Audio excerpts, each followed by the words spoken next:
temperatures plummet and the wind chill is brittle. In our house there's plenty of fuel. Nothing can harm our love. Nothing can harm our love. Like the warmth of the sunrise that falls from above. Nothing can harm our love.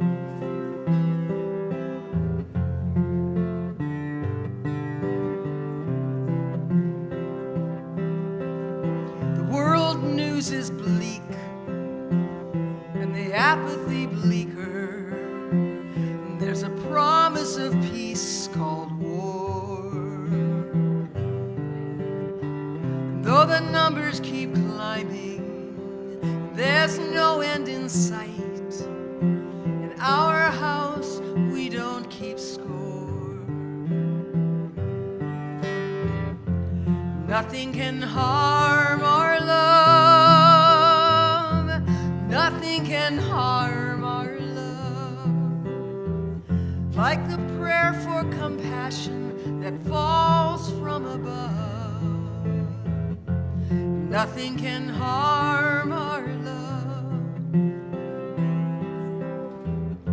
We hope for a miracle that winter just ends and that hatred is left at the station.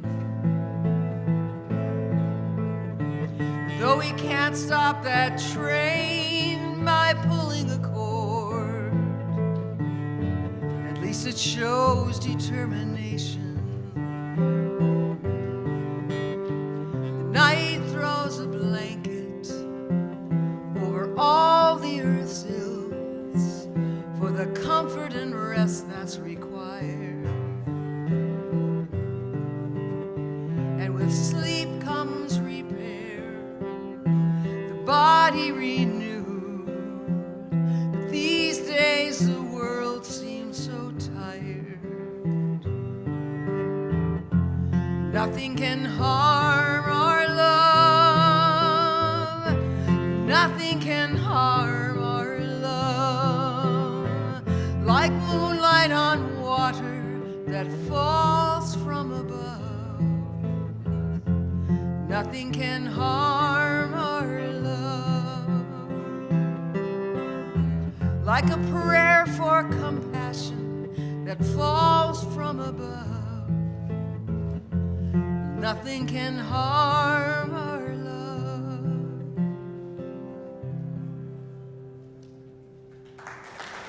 Thank you.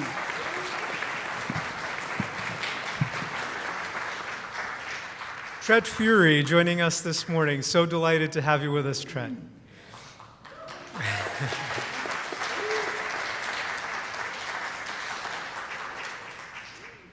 In a time when we are acutely aware of the harm that is occurring to others that we may be feeling ourselves, what a beautiful reminder of the importance of love and its healing power and staying power.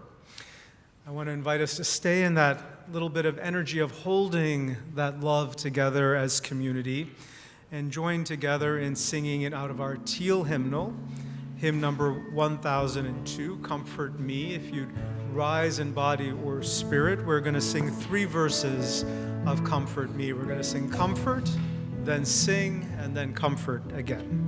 Let us join in singing.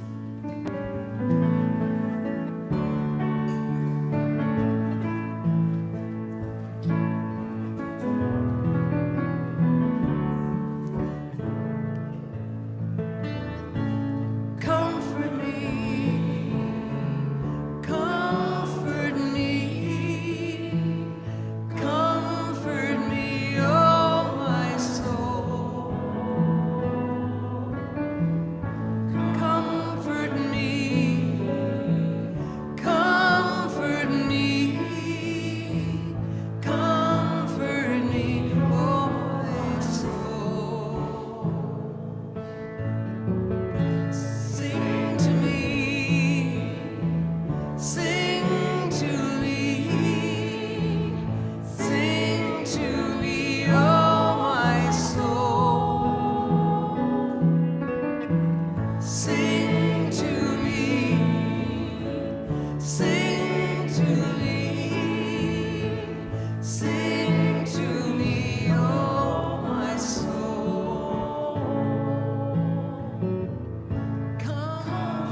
Please be seated. Good morning and welcome to the First Unitarian Universalist Congregation of Ann Arbor. If you're newer to our community or we just haven't had the chance to meet yet, I'm the Reverend Manish, Mishra-Marzetti, serving our congregation as senior minister. It's my privilege to welcome you this morning on behalf of myself and our chancel team. Whether you're joining us here in person, live streaming from home or elsewhere right now, or watching on demand at a later time in the days ahead, it is good that we have chosen to be together in community this Sunday. As many of you know, our congregation has been meeting continuously here in Ann Arbor since 1865, helping bring alive a vision of a free and liberal faith, one in which each of us is able to explore and discover what it means to be human as we support one another on that very human journey with our collective love and care. If you're a newcomer to us, and we're glad that you've chosen to be here this Sunday, we recognize that it takes courage to show up in a community where you may not yet know anybody. Thank you for taking that risk. Thank you for being here. We hope that you'll find here a like-minded people, one who share your values and your commitment to bringing those values alive in the wider world. If you're newer to us and are here in the sanctuary in person, following the conclusion of today's service, we invite you to join us in the Redmond Room, which is outside those double doors, and it's your first set of doors to the left. There will be members of our congregation and or our staff who will be available to you to answer questions about Unitarian Universalism writ large and or our congregation more specifically. If you're newer to us and are joining us in the live stream, we invite you to take just a moment and introduce yourself in the chat. Say your name, offer a few words about where you're joining us from and about who you are. We know that there will be members of our community who will warmly welcome you into that space. If you're joining us on demand in the days ahead, please know that you can reach out to and contact any member of our staff team, up to and including myself. Any of us would be more than happy to give you an orientation to our community and to Unitarian Universalism. Finally, if you are newer, we invite you to fill out our newcomer survey. You can find that at UUAA.org/newcomer survey. If you take just a moment and fill that out, that'll help us stay in touch with you and let us make sure you know about upcoming events and gatherings in our community. A couple of announcements this Sunday.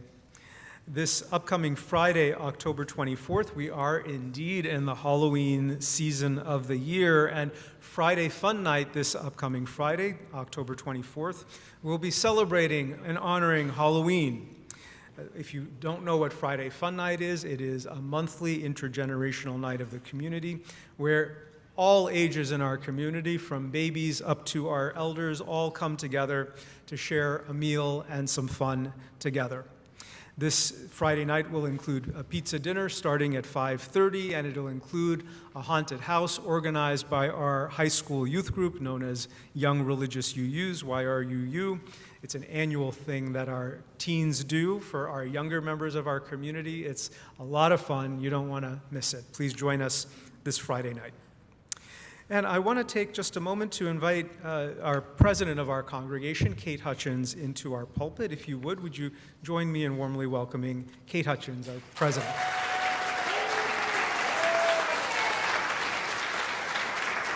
Good morning. Good morning. Hi. So, sorry. My name is Kate Hutchins, she, her, and I proudly serve this congregation as president. And today, our UUAA congregation community is celebrating the 20th anniversary of Reverend Manish's ordination.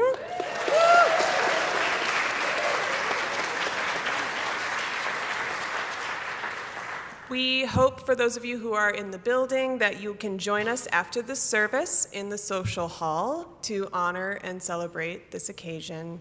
There will be a light lunch, And there will be cake, very important. There are a lot of charming photo memories featured on the various tables, so I encourage you to look around and see what you can see there. And you will have an opportunity to create a card and write a note with your memories and appreciation for Reverend Manish's ministry. So please join us to come and celebrate 20 years. Thank you.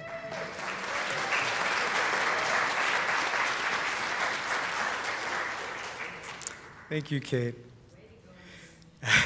Thank you.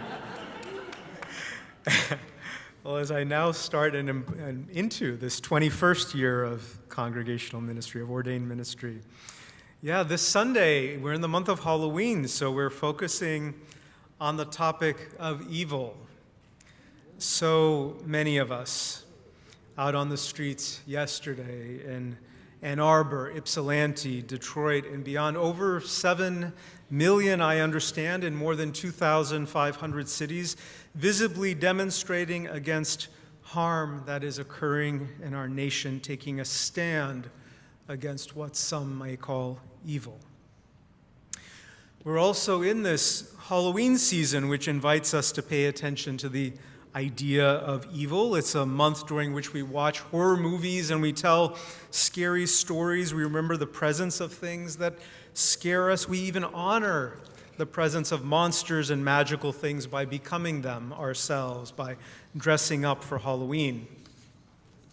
In addition, for those who might not know, today itself marks the Hindu New Year, known as Diwali, a day that is honored by more than 1 billion Hindus on our planet, all over the world, including me personally. It's a holiday in which evil is confronted as a problem that must be defeated and vanquished.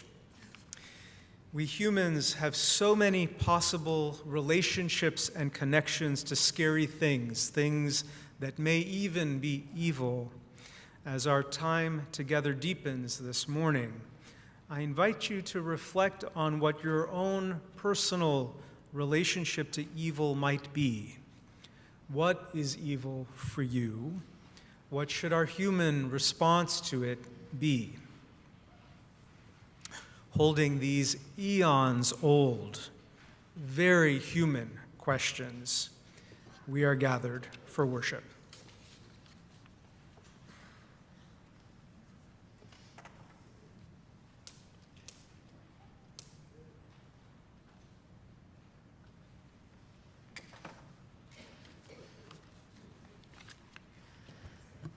In UU circles, the flaming chalice has been regarded as a symbol of hope since its creation in World War II.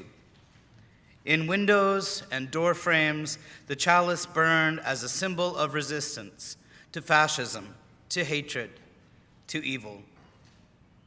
Lighting the way out of darkness, warming hearts, soothing spirits and souls, and leading the way to comfort, sanctuary, and healing. Creating light out of darkness is an important part of many spiritual traditions and practices around the world. Hindus celebrating Diwali, for example, light a small clay lamp to celebrate the victory of light over darkness, of good over evil. Just as the chalice reminds us UUs to bring our best self to the work we are doing, so too does the celebration of Diwali encourage Hindus to discover how they can be more loving, kind, and respectful towards themselves and others. I would now like to invite Charlotte and Zach Hildebrandt to the chancel for our chalice lighting.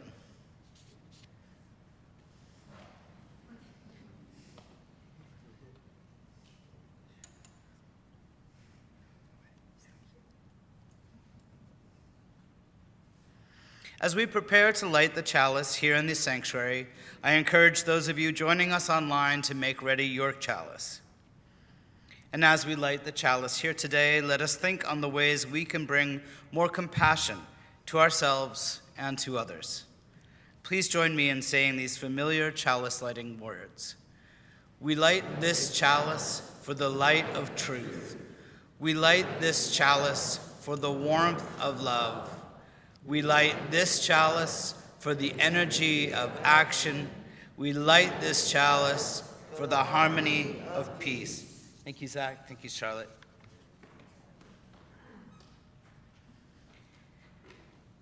Each week, when we gather, we pledge to support each other, to invest in the inherent worth and dignity of each spirit we encounter, to lift each other up in times of sorrow, to be a place where love is at the foundation. Our faith practice demands neither obeisance nor obedience to any one all-knowing deity, authority, or dogma. Instead, we recommit each time we meet to live into our values of peace, love, and mutual aid. In a world that is increasingly complicated, callous, and at times uncaring, our mission remains focused on helping each other through the dark times and standing together in the light of our shared commitments to peace, to justice. Each week, we recommit to the covenant of love. Will you please join me in saying together the words of our covenant? The spirit of this church is love, and service is its law. This is our covenant with each other, to dwell together in peace, to search for truth in love, and to help one another.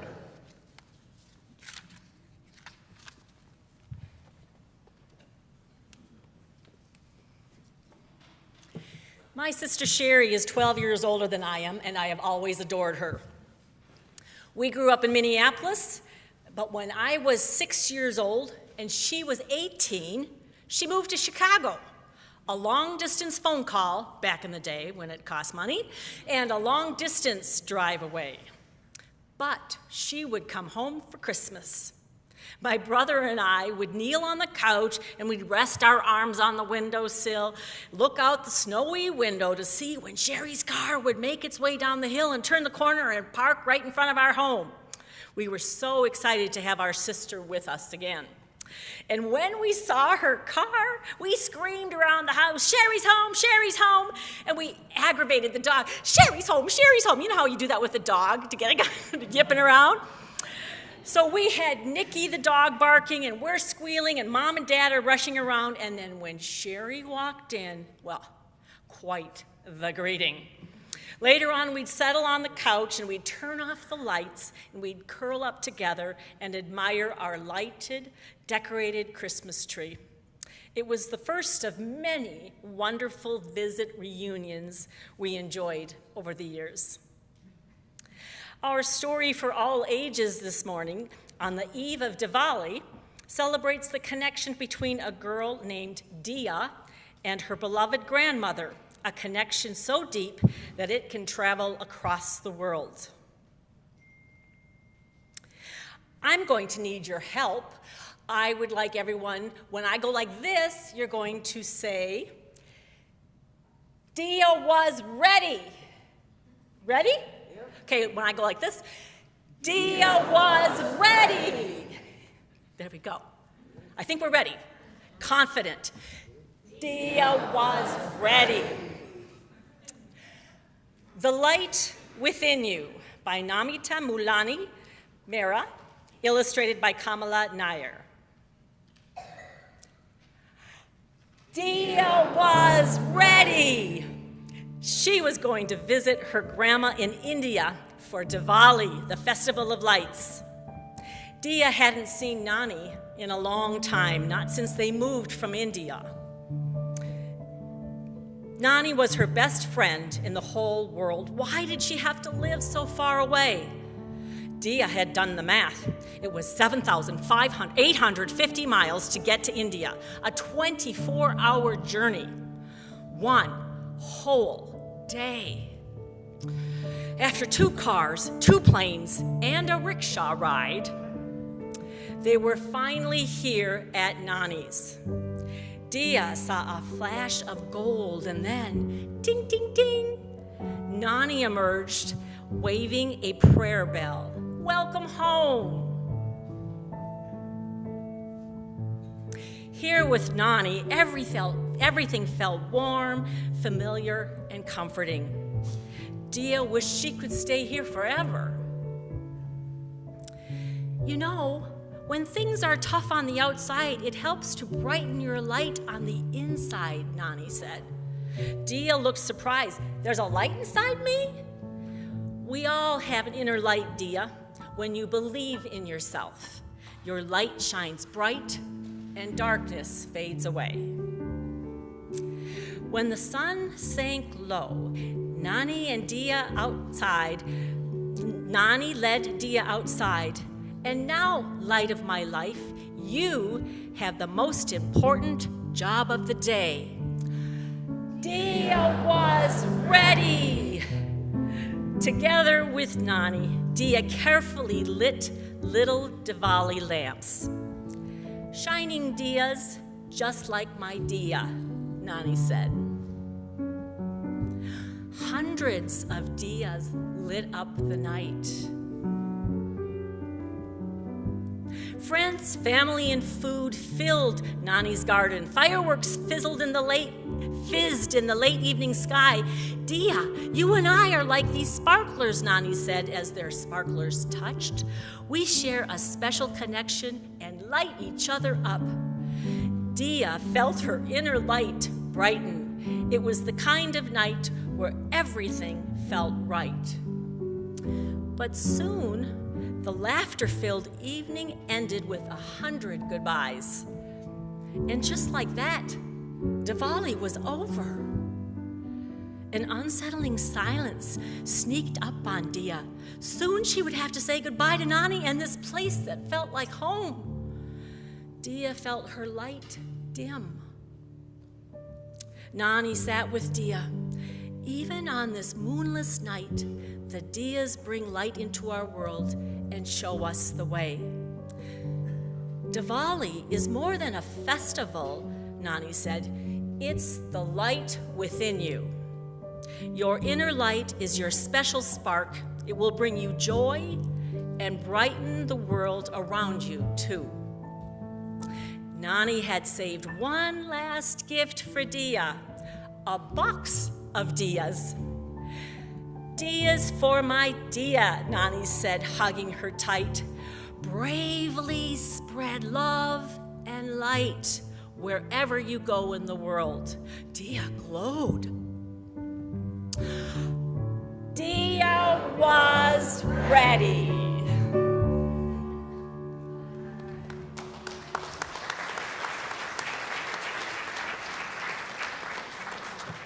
Thank you, Lori. And now we're going to join together in our hearts and our voices as we sing This Little Light of Mine. Our younger ones have an all-ages activity today. Others of our older kids, our middle school kids, are on their way back today. They've been on a UU retreat with other middle schoolers from across the state. And so, along with our SGD director, Stella Gorlin. And let us now join our hearts and our voices. We're going to sing This Little Light of Mine.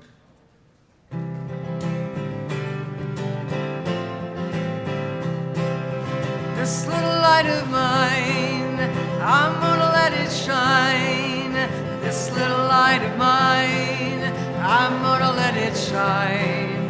This little light of mine, I'm gonna let it shine. Let it shine, let it shine, let it shine. Everywhere I go, I'm gonna let it shine. Everywhere I go, I'm gonna let it shine. Everywhere I go, I'm gonna let it shine. Let it shine, let it shine, let it shine.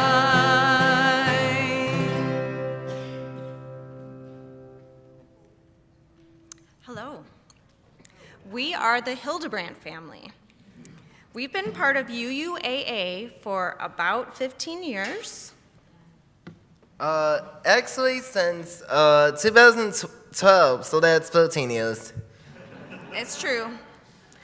My name is Carly, and I've had the honor of working with our youth for almost all of the years I've been here. And recently, I've been part of our coffee hour team. My name is Zach. and I am usually operating the camera for our live stream.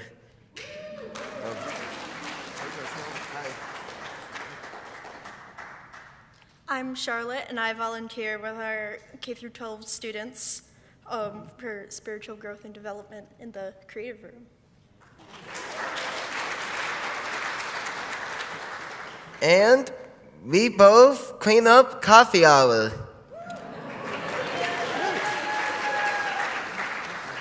At least when our mom politely asks us to help and we know there's no way out of it.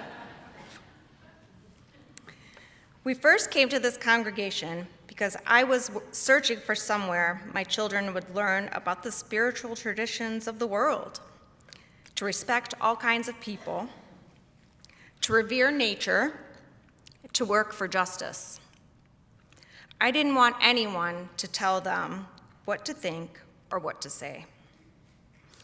More than this, my husband Eric and I wanted a place that would welcome my children with autism, who didn't always follow rules and norms. In the deepest part of my heart, I hoped for a place where they would be taught, they would be learned from, and celebrated by a loving community.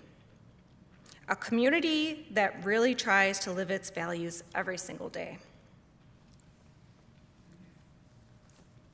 Throughout the years in our spiritual growth and development classes, we have read Charlotte's Web, eaten honeycomb, learned conflict resolution strategies.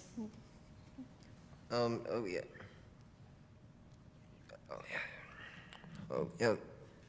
Reimagined bipolar and a hammer. Visited mosques in Dearborn and ate once in Dearborn too. Our meals. I was a worship leader in a youth group. We also played a lot of Among Us over Zoom during quarantine. Most importantly, they form relationships with trusted teachers that made lasting impressions on them. Yeah, like Mark Van Kempton, Tom Settelberg, and Mike Halerz. Or Kyle, Jeff, and Lisa. And now that they have crossed our congregation's symbolic bridge into adulthood, they are finding their own ways to grow. And they're being welcomed by UU allies as they do. I recently went with Zach to see a local rock band and dance, live, just saying. And he ventured away from me, out to the center of the dance floor. And suddenly I noticed a UU friend, a former teacher. Double Golden. She ran over and gave him a hello. Even in downtown Ann Arbor, the community that we built here was giving him security and helping him to build confidence in his world and helping me to build confidence in his world. And this is why my family makes it a priority to give financial support to this congregation. It is a place that nourishes all of our hopes, a place full of people who understand that we have to live our values, work at making relationships, and work at repairing them. It's not always easy for us to give, but we know that without financial support, valuable staff and programs will be lost. We also know that community relies on people to take turns and do the necessary work. Even when you just want to go home after having your donuts in the social hall. So please make a pledge like you would to Detroit PBS. There isn't some kind of annual premium like a DVD box set or a tote bag.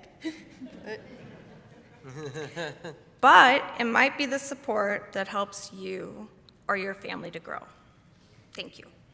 Yeah, thanks everyone.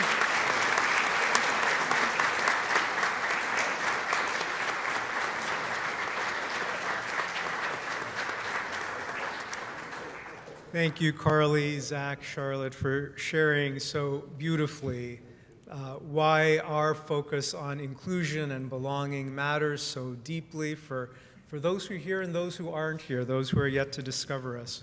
It matters. It makes a difference in others' lives. And in that spirit of remembering that all the ministries we do are brought together, we are brought alive together, that includes through our financial generosity, we are in the season, the annual season of what's called pledging, which is the time of year in which we invite our community's members and friends to return their guest financial commitments for next year, for calendar year 2026. Those are offered in writing. We base our budget on these financial commitments, the best guesses our members and friends can make. And if you make your pledge soon, maybe even today, there are opportunities to win a gift basket still. And in that gift basket are signed copies of our denomination president, Reverend Sophia Betancourt's latest book called Love at the Center. So get your pledges back in today if you can, or real soon, and you'll have a chance to win a gift basket from all of us. Thank you.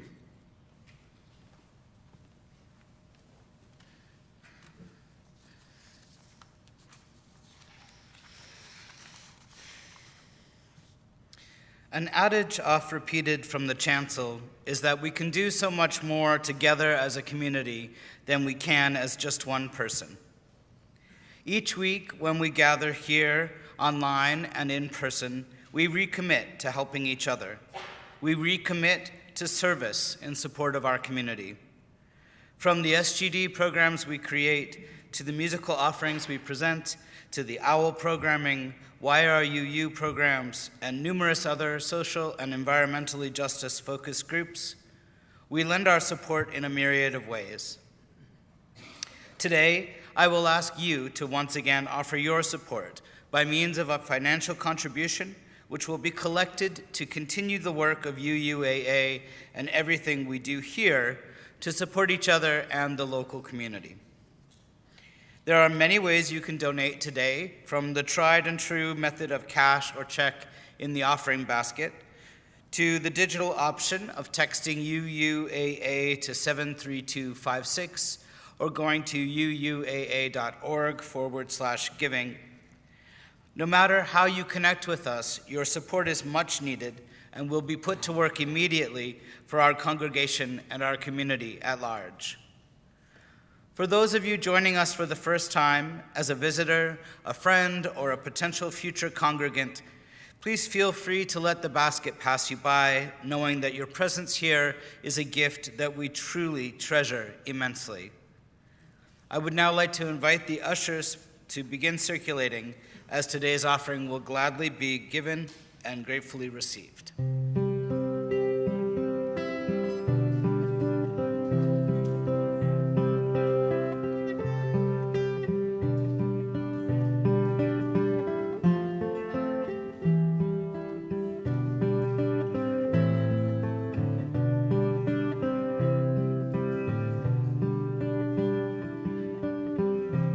I am sitting in this circle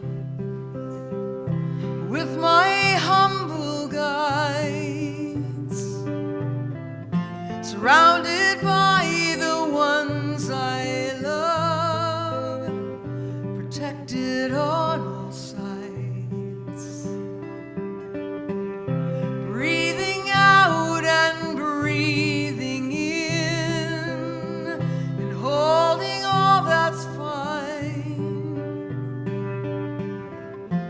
Though the world around me shatters, I center on this time. If for just one moment we are still beneath the dark and the dreary, if we could shine a light so strong, we may not feel so weary.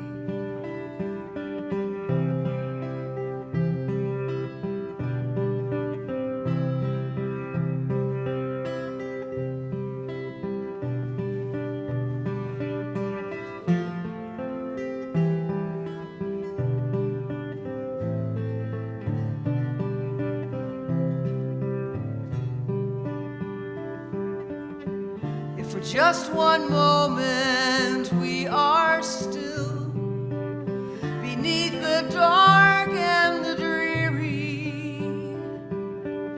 If we could shine a light so strong, we may not feel so weary. Breathing out and breathing in, and holding all that's fine. Though the world around me shatters, I center on this time. For I am sitting in this circle with my humble guides, surrounded by the ones I love, protected on all sides.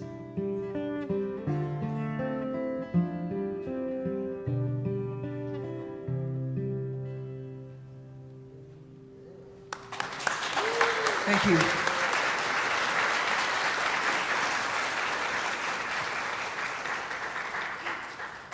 Thank you, Chet, for that beautiful gift. I would now like to ask the ushers to come forward and for the congregation to rise as you are willing and able to join me in speaking our words of dedication. To the work of this congregation, which is weaving a tapestry of love and action, we dedicate our lives and these our offerings. Thank you. You may be seated.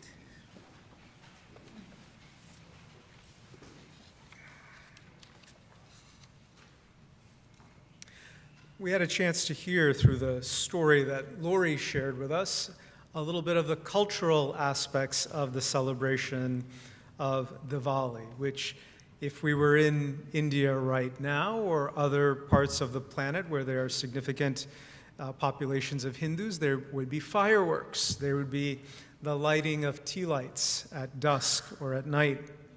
There would be gatherings with family and friends that would include good food and sweets. And just as we know with Christmas that there are cultural aspects of the celebration of Christmas, as well as religious aspects of the honoring of that holiday, the same is true for Diwali. There are cultural traditions, and then there's also the religious, spiritual context. And I want to share a little bit with you this morning some of that. And I want to set the stage as I prepare to do so. When British colonial scholars first came to the Indian subcontinent several hundred years ago, it was a given assumption that what they were encountering on the Indian subcontinent was inferior. And so from that place of intellectual and spiritual superiority, they called the sacred stories of Hinduism mythology. And I want us to just notice that word and that framing a little bit. When we think of mythology, we think of ancient Greek culture or ancient Roman culture, but we know that there are not millions, certainly billions, of people actively worshiping Apollo today, or the goddess Hera. And so there's a difference between thinking of that mythology versus a living and breathing tradition, such as Hinduism, which has sacred stories.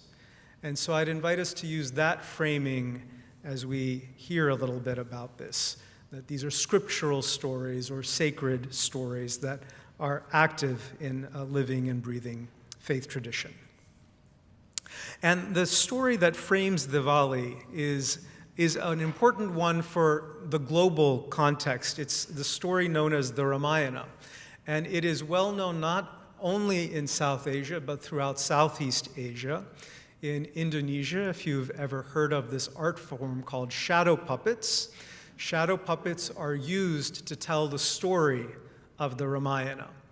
And so throughout Southeast Asia, Cambodia, Thailand, Malaysia, Indonesia, Nepal, Sri Lanka. The story of the Ramayana is culturally well known and is honored and celebrated in a variety of ways. In the Hindu tradition, it falls under a category of sacred things that we turn to that is known as smriti, meaning the remembered stories, the remembered wisdom. And it was part of an oral tradition, of course, for hundreds, maybe 1,000 or more years before it was ever written down. Being part of an oral tradition, there are different versions of the same story. And in Hinduism, unlike other traditions, we don't fight each other about the different versions. We just say, oh yeah, there's that version, and there's this version, and there's this version of the story, and they all coexist just fine. So I'm going to share with you the version of highly shortened and condensed. That's the other thing. We like really long stories.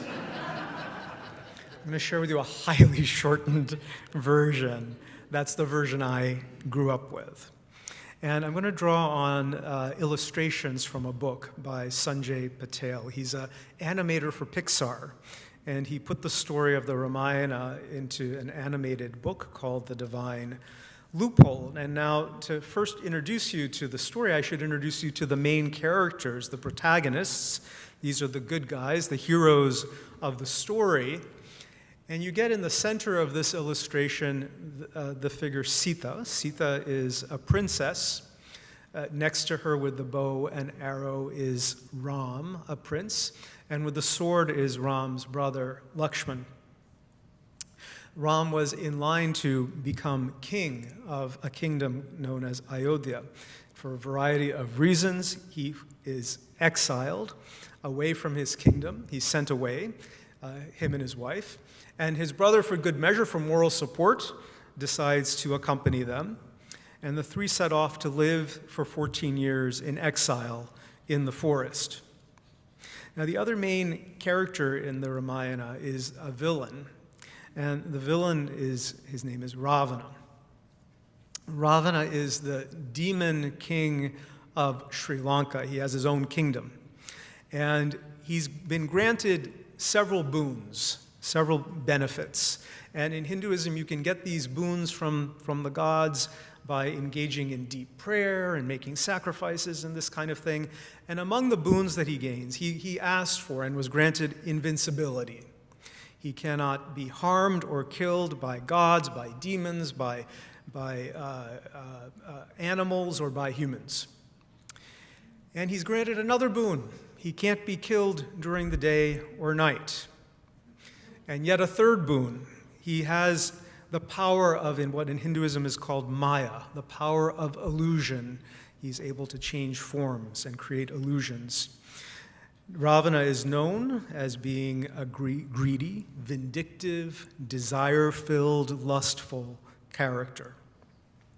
Now, he learns that Ram, Sita, and Lakshman are living in isolation in the forest. And amidst other reasons, he decides to undertake a ruse. And in this ruse, he appears as in the guise of a deer, a beautiful, gorgeous deer, we're told. And Sita by herself is in the woods, and she sees this deer and is just captivated by the deer's beauty. And she wants to approach the deer and interact with it. And as soon as she gets close enough to the deer changes forms, becomes the demon king Ravana, and he kidnaps her and takes her to Sri Lanka. There in Sri Lanka, she is his prisoner and is subservient to him. He admires and appreciates Sita's beauty, and he wishes that she could become one of his concubines, but she resists and refuses to do that. Meanwhile, back in the forests of India, Ram and Lakshman figure out that Sita is missing, but they have no idea what's happened to her or where she's at. They enlist all the elements and all the animals in trying to figure out where she's gone, what's happened, and how they might help her or rescue her. And in this illustration, we can see the Hindu god of the wind, Vayu. The elements are helping. The animals are helping Hanuman, a monkey god, is present, and Jambavan, the king of the bears, also is present. And so all of the apes and monkeys, all of the bears, and all the other animals and elements join together in trying to figure out what has happened to Sita. Eventually, they discover that Sita is in Sri Lanka. Hanuman and Jambavan are, in this illustration, looking out across the ocean at the island of Sri Lanka, where they have figured out Sita is being held. Now, it's an island. Sri Lanka is an island, and they're at the southern tip of India, so how are bears and monkeys and humans going to get there thousands of years ago? Well, they decide to gather up boulders and rocks and pebbles and stones, and they collectively start building a land bridge between southern India and Sri Lanka, which all of the animals and the humans then cross and enter Sri Lanka, and then a great battle ensues. And in this great battle, we remember the boons. He can't be harmed, Ravana can't be harmed by animals, so he certainly can't be harmed by monkeys and bears, and in this illustration, they're losing, they're being injured and killed.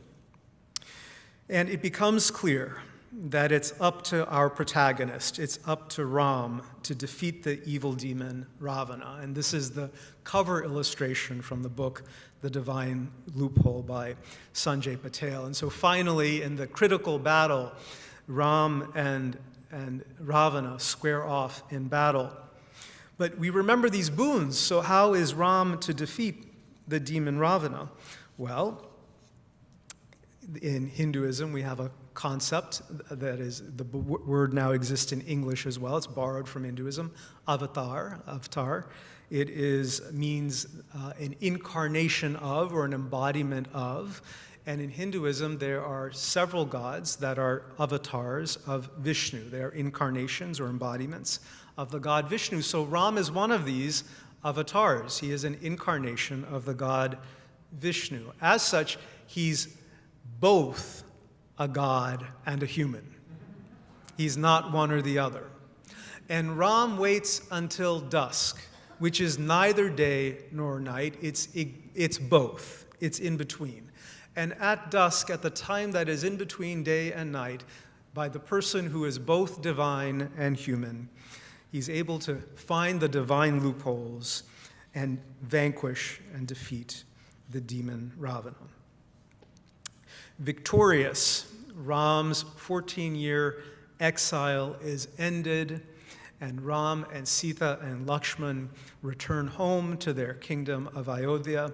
It is said that after that long journey from the forest back to their kingdom, they arrive back home at night, and everybody in the region finds out that they're on their way, and so to welcome them back at night, lights are set out to welcome them home. Everybody's homes are lit, the pathways are lit, and it's a celebration. The whole town is lit up by way of welcoming home goodness and righteousness back to its rightful place. So I leave us with a question. As Hinduism gives us this story of vanquishing evil, what might vanquishing evil mean to you?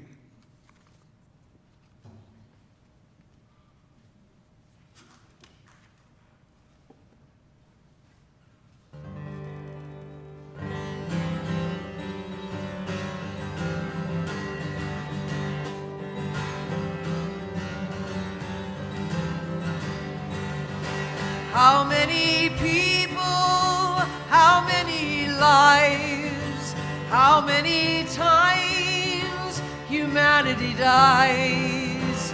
Where lies compassion? Where lies the love? We run in fear as the hawk devours the dove.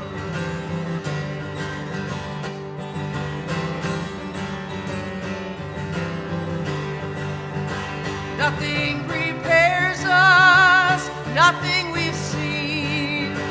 Our wars are fought abroad or on the big screen. We let the darkness in, let out the love. the hawk devours the dove. Half-mast we fly through the time that tears apart. Once more we cry for the beating of the heart. And if hatred took the time for letting go, we just might find that lost rainbow.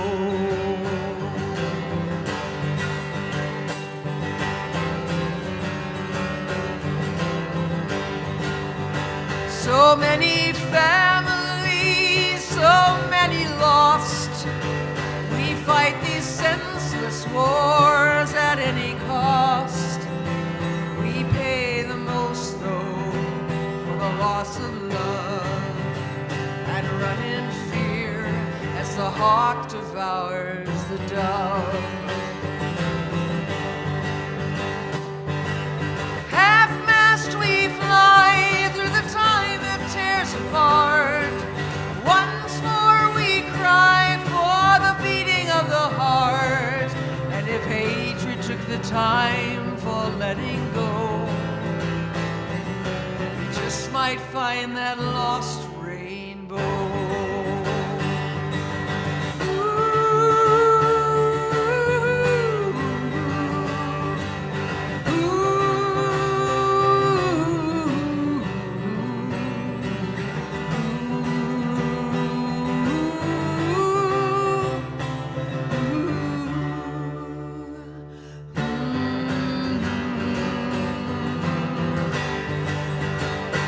Let out the morning wails, let go the rage.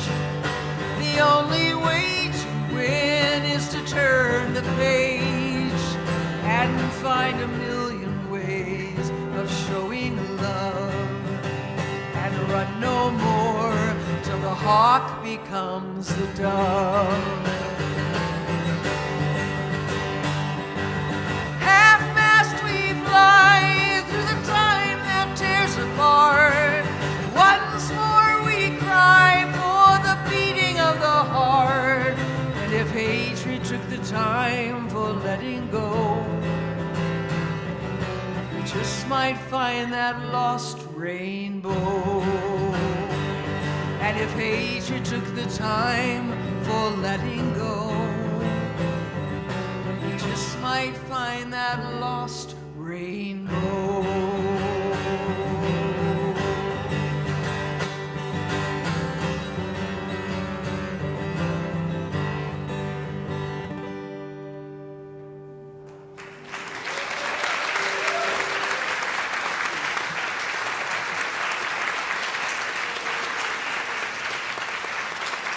Tret Fury.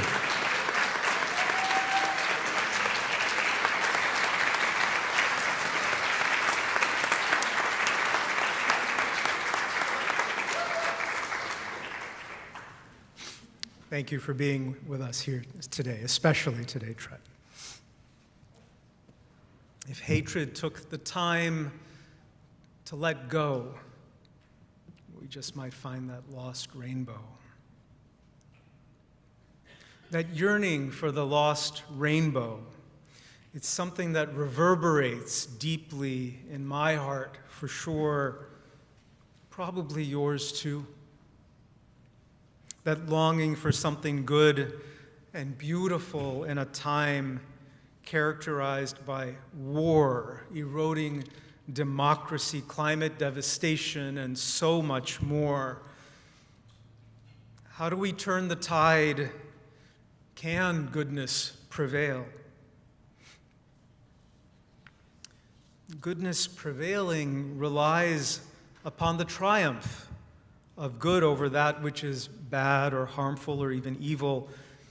But in this world, in which what is a fact and what isn't a fact is debated, in which feelings and impressions are asserted to be facts, do we even know anymore what evil is?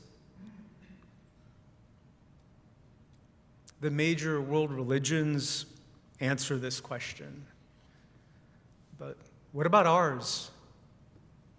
What about Unitarian Universalism? This question has been with me since literally the first month that I started attending a Unitarian Universalist congregation. No surprise, coming from a tradition where the concept of evil is front and center in the stories in which I grew up with, I was curious. What do Unitarian Universalists think about Unitarian Universalism? So at my congregation, home congregation, which at that time only had a part-time minister, I sought the minister out and I made an appointment. He was part-time, so he only had limited windows in which I could see him, so I had to go take time off from work. I took hours off from work, went in and saw him in the middle of the day.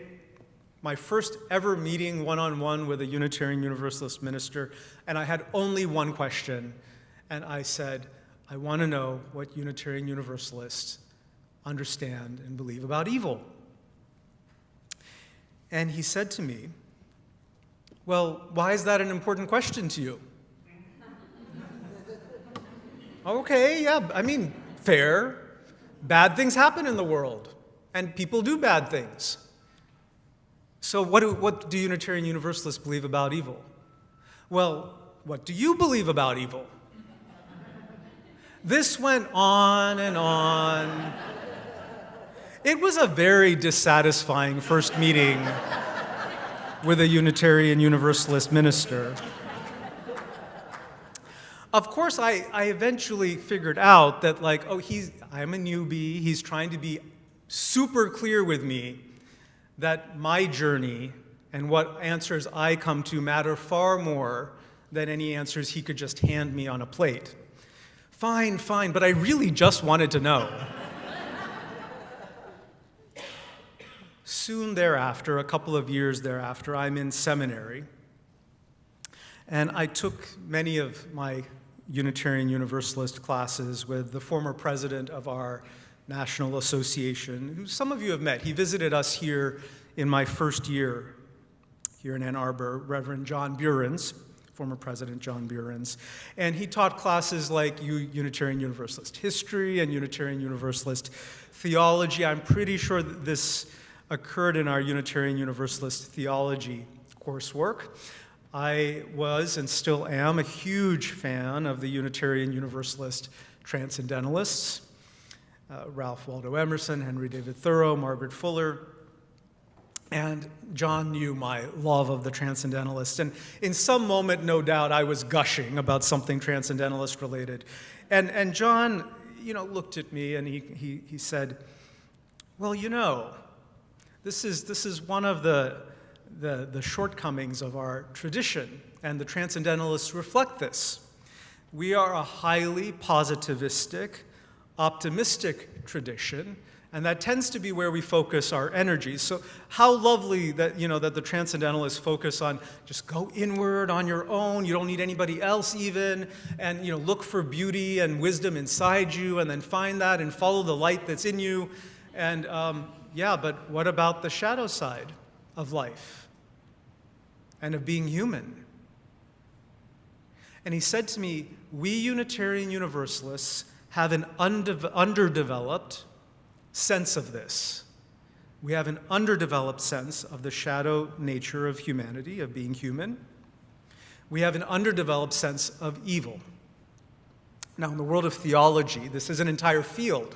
Many books are written about this. It's called theodicy, which is the problem of evil. What's the nature of evil? Why does it exist? What's the human response to evil?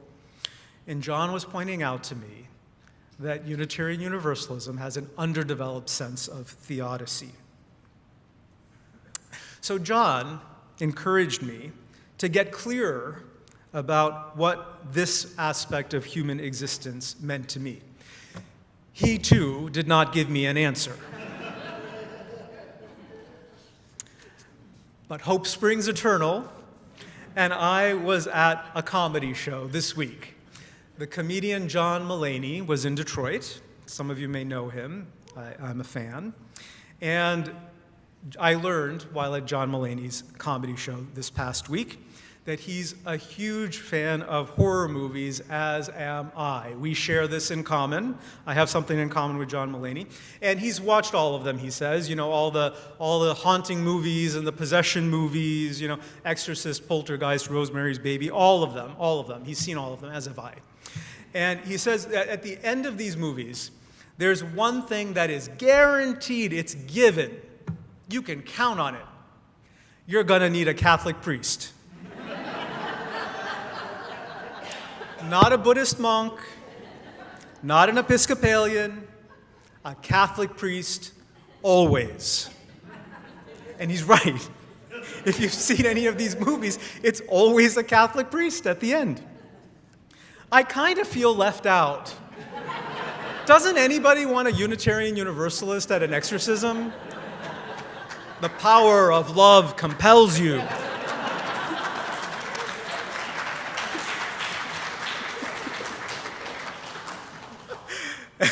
So, taking inspiration from John Mulaney, I have to turn to a Catholic priest. And the Catholic priest I'm going to turn to is a Catholic bishop, Catholic saint even, St. Augustine. And I went to a Catholic university undergrad, a Jesuit school, Georgetown. Augustine was required reading. We were expected to master Augustine. And on this front in particular, we Unitarian Universalists would probably agree with him. Augustine believed that everything that exists, everything around us, is inherently good. That existence is good. Creation is good. The natural world is good. Evil, therefore, and this is from Augustine's Confessions, evil, therefore, is a lack of, a deprivation of goodness. In the Latin, privatio boni, in his language. A deprivation of goodness, a hole where wholeness should be. And that hole where wholeness should be is two levels to it. It's an inner problem, first and foremost. A lack that can happen within us, a deprivation, a lack, a hole.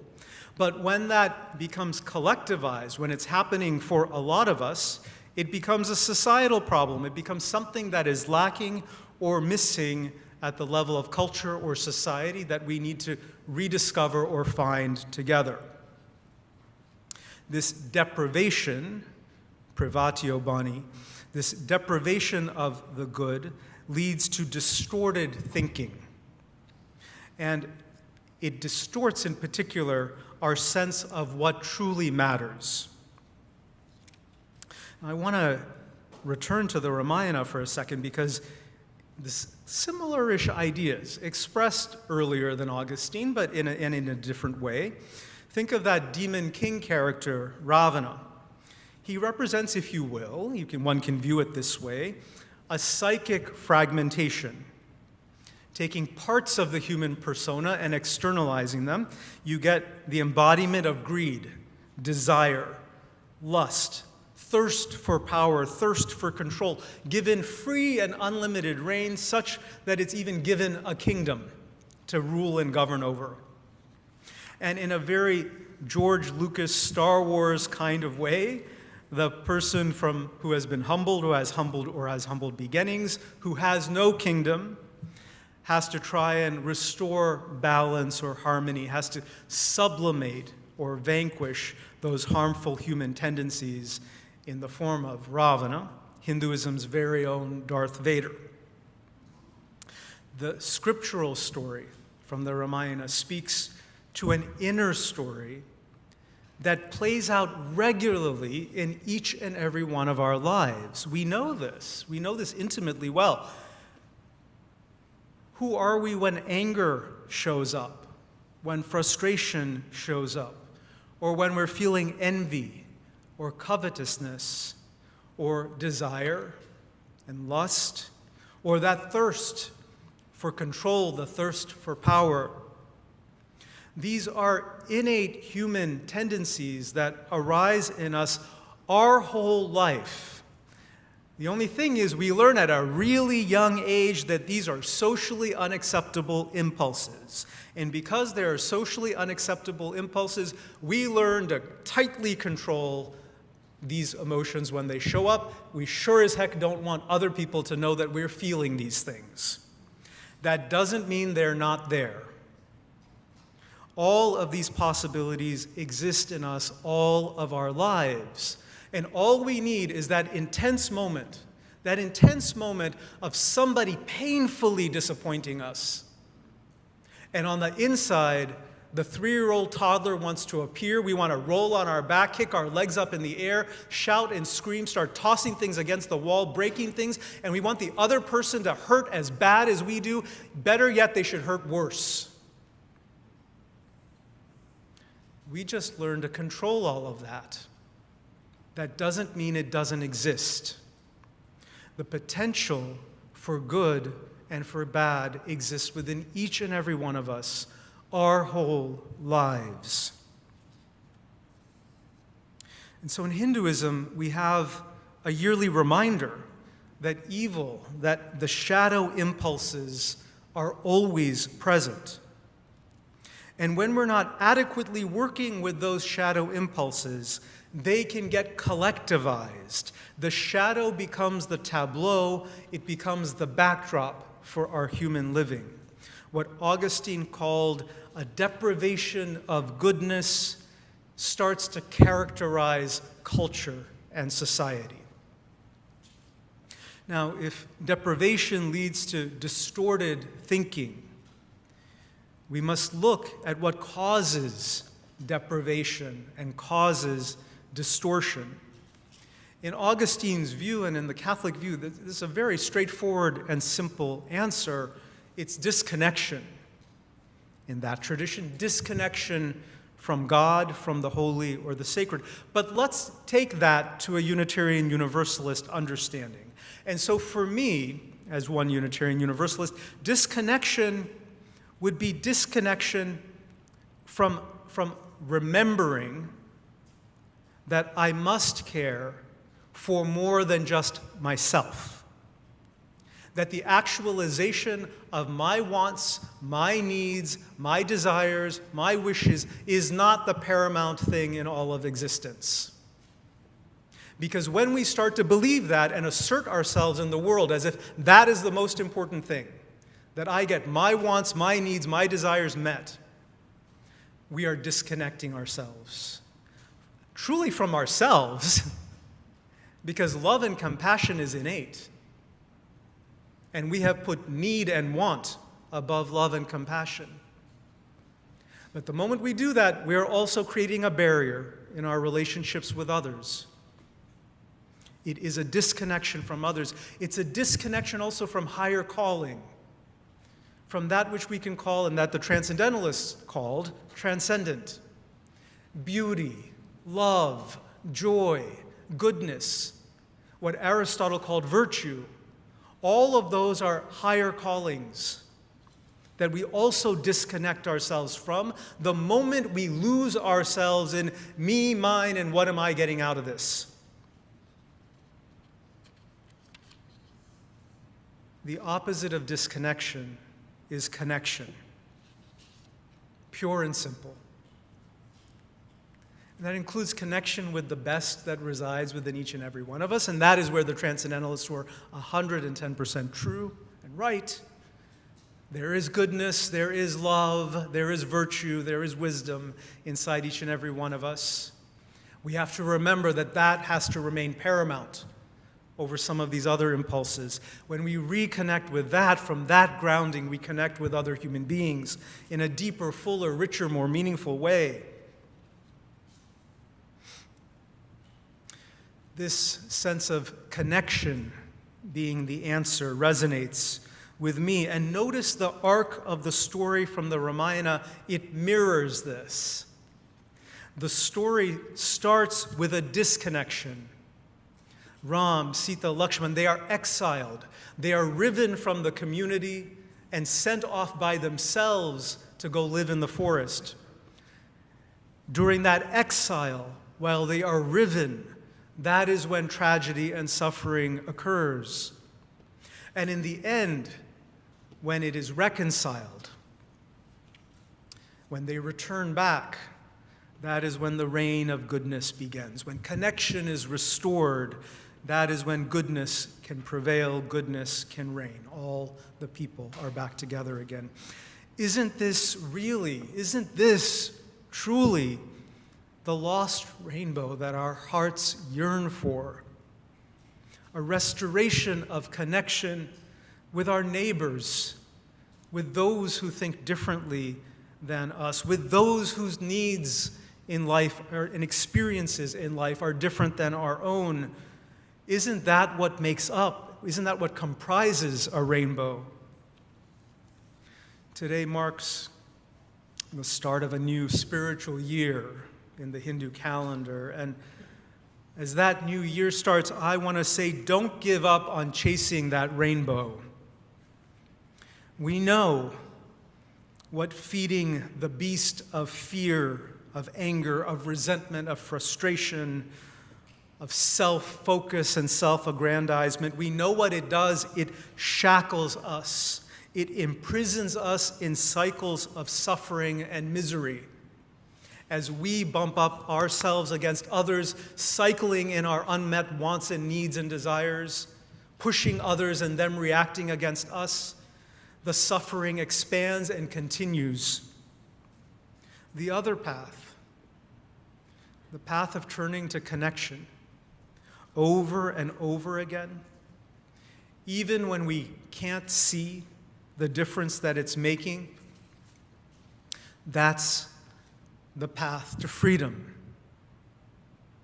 That's the path that leads to our ability to freely love for and care for others, to love ourselves, the best parts of ourselves, to show up as that love for others, to give our own compassion free and unbridled expression, to embody mutual care and mutual regard for a world that is desperately in need of it.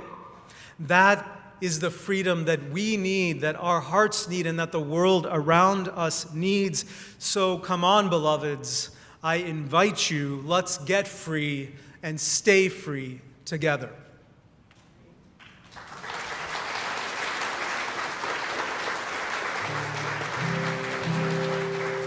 Please stand as you are able and join me on the chorus of this song. The words are, carry freedom in your heart, carry justice as a goal, carry love in every fiber of the fabric of your soul. Carry freedom in your heart, carry justice as a goal, carry love in every fiber of the fabric of your soul. Carry freedom in your heart, carry justice as a goal, carry love in every fiber of the fabric of your soul. Carry freedom in your heart, carry justice as a goal, carry love in every fiber of the fabric of your soul. Carry freedom in your heart, carry justice as a goal, carry love in every fiber of the fabric of your soul. When your seams are tearing and your sleeves are threadbare and your shoes are wearing from the road, when your spirit's too thin and your heart's too heavy, remember all that we've been told. Carry freedom in your heart, carry justice as a goal, carry love in every fiber of the fabric of your soul. Carry freedom in your heart, carry justice as a goal, carry love in every fiber of the fabric of your soul. When the world seems shredded and our battles stitched up and the fighting nothing more than show, when our fuel is fracked and our lives hijacked, remember all that we've been told. Carry freedom in your heart, carry justice as a goal, carry love in every fiber of the fabric of your soul. Carry freedom in your heart, carry justice as a goal, carry love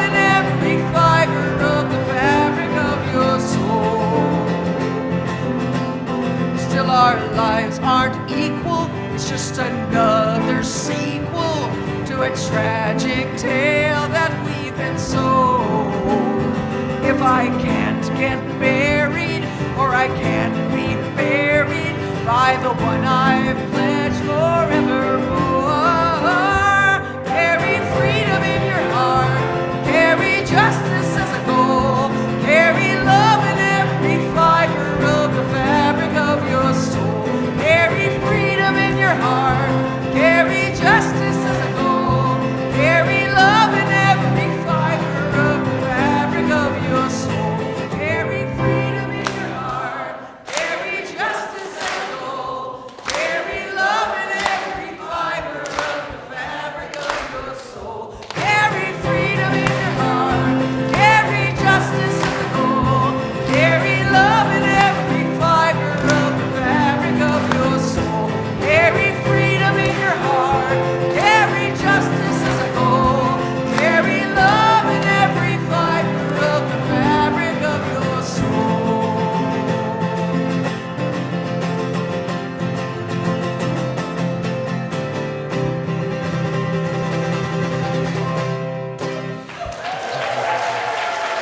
Thank you so much.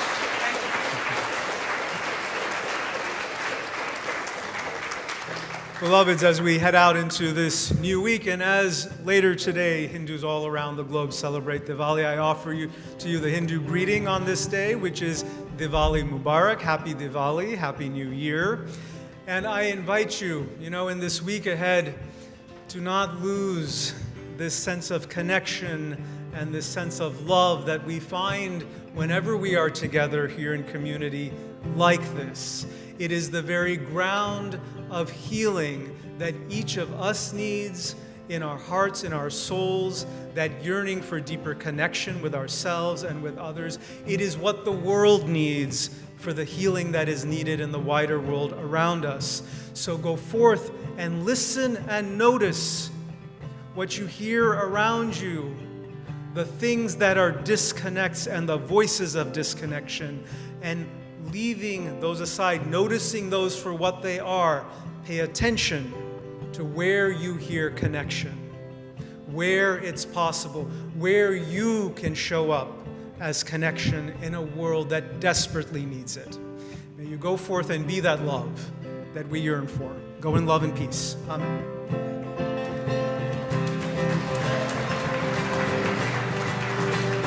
Carry freedom in your heart, carry justice as a goal, carry love in every